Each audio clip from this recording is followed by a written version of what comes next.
A whopping 40% of all people will be diagnosed with cancer at some point in their lives. That's over 18 million people each year. So what should you do if you're faced with a cancer diagnosis? First off, let's be real. Getting a cancer diagnosis can feel like your entire world is turned upside down.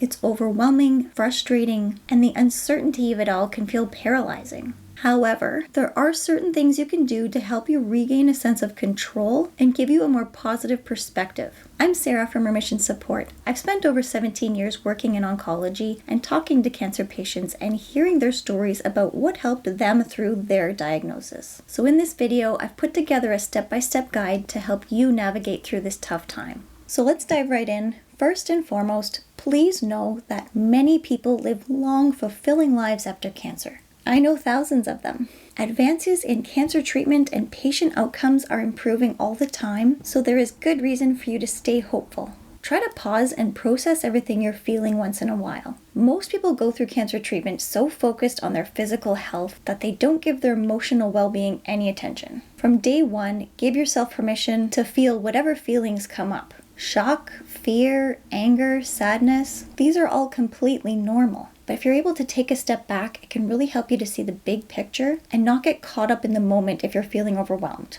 Step number 2, get informed. Knowledge is your best ally. Learn as much as you can about your specific type of cancer, the stage, the pathology, and your treatment options. Reliable sources of information are from your healthcare team, reputable websites from cancer centers or health organizations, or medical literature. Make a list of questions for your doctor before each appointment to ensure you fully understand your diagnosis and treatment plan. You may need surgery, chemo, radiation, immunotherapy, or a combination of all of these. So learn all about the potential health benefits, risks, and potential side effects of the treatments you'll be having so you can make informed decisions and be mentally prepared. Also, knowing the expected duration and timeline for your treatments can really help to reduce anxiety because you'll be able to better plan your life and have more of a sense of control. Step number 3, this one's very important. Trust your instincts. At the end of the day, the types of treatments you'll be having is totally up to you. And if some of the decisions being made about your care plan don't sit well with you, or you just need some reassurance that it's the right course of action, please know that you can always ask for a second opinion. So I always tell my patients to stand up for themselves and always trust their gut.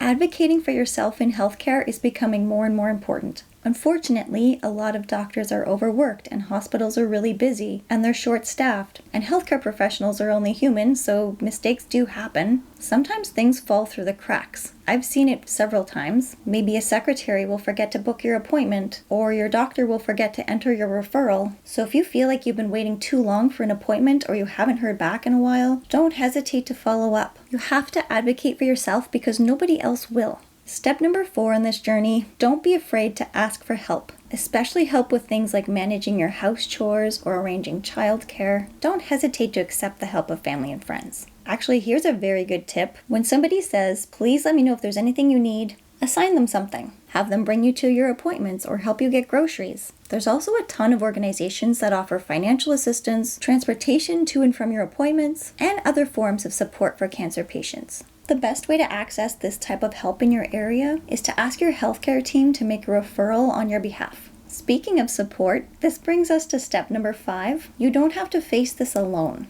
Even if you're surrounded by a lot of supportive people and everyone really cares about you, having cancer can still feel really lonely. But here's the thing, you're never as alone as you think you are. Remember that there are over 18 million people in the world with cancer who know exactly how you're feeling. If nobody else you know has had cancer, they won't truly understand what you're going through. So although you never thought you'd want to join a support group, you may start to realize that other cancer survivors are the only ones that can understand. So please know that there's an incredible community out there with open arms for whenever you're ready. There are several online cancer support groups where you can connect with others who just get it, and they can give you advice along the way.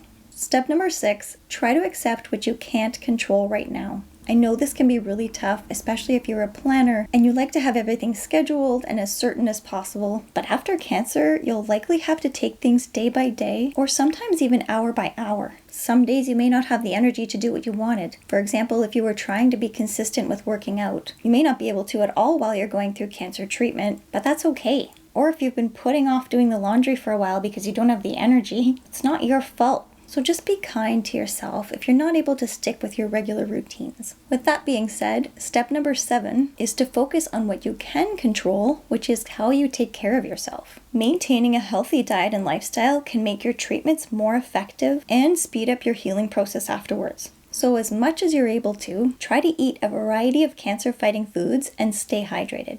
I've included a link in the description below for you for an extensive list of cancer-fighting foods which you can either download or print out and put on your fridge. But as important as it is to be eating healthy foods, it's equally as important to be avoiding things that are high in sugar and processed chemicals. Sugar especially will weaken your immune system, which may already be compromised from your treatments, and it can actually increase your risk of having side effects from treatment. Something else you can focus on is moving your body as much as possible. The health benefits of movement after cancer are endless for both your physical and mental health. Your physical and mental health are very closely connected and dependent on one another. So if you don't have an effective way of managing stress, it can really affect your physical health. To be honest, I've never been a huge fan of meditating, but what I have found helpful during stressful periods is guided meditations. They can really help to clear your mind or forget about your problems and worries for a while, but more importantly, they can also help to lower your cortisol levels by making you relax. There are several guided meditations right here on YouTube, or you can download an app on your phone like Calm or Headspace. I highly recommend either of these.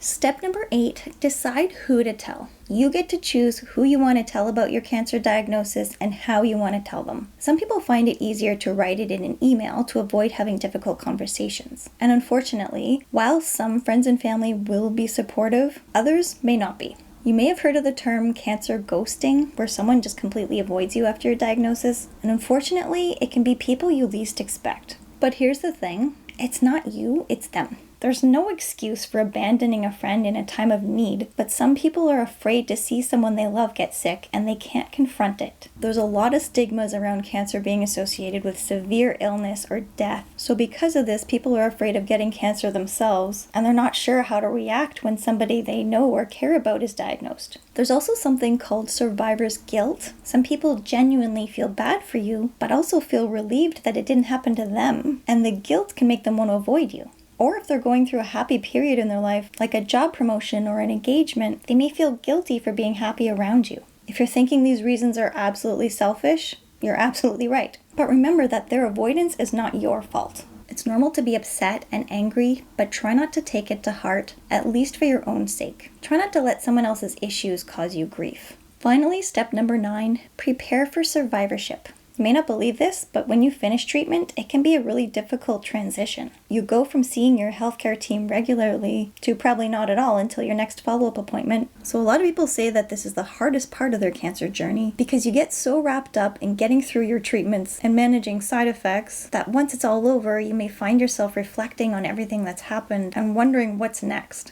Well, this is a great time to focus on becoming a stronger version of yourself, physically, mentally, or emotionally, whatever that means to you. Maybe it means making healthy diet and lifestyle changes because you have more motivation than ever, which is to beat cancer. Or maybe it means reevaluating certain aspects of your life and making necessary changes, or finally doing something you've always wanted to, like writing a book or learning how to play guitar. In the end, facing cancer is undeniably tough, but taking charge of your health and focusing on both your physical and mental health throughout treatment and beyond can help you have more resilience and a more positive perspective. Thanks for watching, and I'll see you next time.